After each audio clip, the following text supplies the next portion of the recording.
ইরানের সর্বোচ্চ নেতা আয়াতুল্লাহ খামেনিকে হত্যা করার পর এখন লারিজানিকেও হত্যা করা হয়েছে বলে জানাচ্ছে ইসরায়েল। ডোনাল্ড ট্রাম্প এবং ইসরায়েলের একসাথে আক্রমণ ইরান হিমশিম খাচ্ছে, কোনো গণমাধ্যম বলছে। কিন্তু প্রেক্ষাপটটি ভিন্ন। ইরানও পাল্টা অনেক আক্রমণই করেছেই বটে। মার্কিন প্রশাসনের শীর্ষ কর্মকর্তা পদত্যাগ করছে। তাতে বোঝা যায় কতটা জুলুম এর শিকার হয়েছে ইরান। যুক্তরাষ্ট্রের জাতীয় সন্ত্রাসবিরোধী কেন্দ্রের পরিচালক পদ থেকে হঠাৎ পদত্যাগ করেছেন এক শীর্ষ কর্মকর্তা জোই ক্ল্যান্ট। পদত্যাগপত্রে তিনি ইরানের বিরুদ্ধে চলমান যুদ্ধকে নৈতিকভাবে সমর্থন করতে না পারার কথা উল্লেখ করেছেন।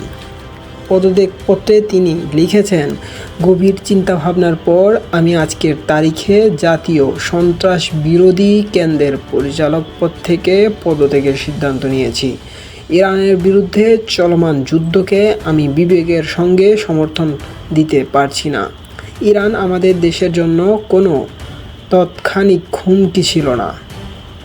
এটা এখন পরিষ্কার যে আমরা এই যুদ্ধ শুরু করেছি ইসরায়েল ও তার শক্তিশালী আমেরিকান লবির চাপে।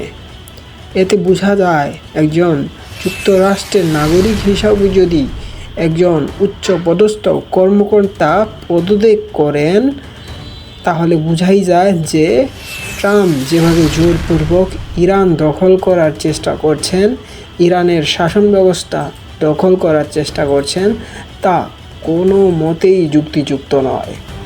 বরঞ্চ যুদ্ধের কয়েকদিনের মাথায় ডোনাল্ড ট্রাম্প নিজে বলে বেড়াচ্ছেন তিনি সমঝোতার পথে আসতে চান।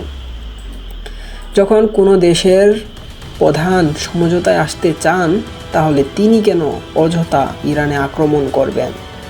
আসলে বোকাও বুঝে কেন ডোনাল্ড ট্রাম্প আক্রমণ করছেন, কারণ তিনি যতই শান্তির বার্তা মানুষের কাছে পৌঁছে দেন না কেন, তিনি শান্তি চান না, অশান্তির ঢেকুর তোলেন মনে মনে।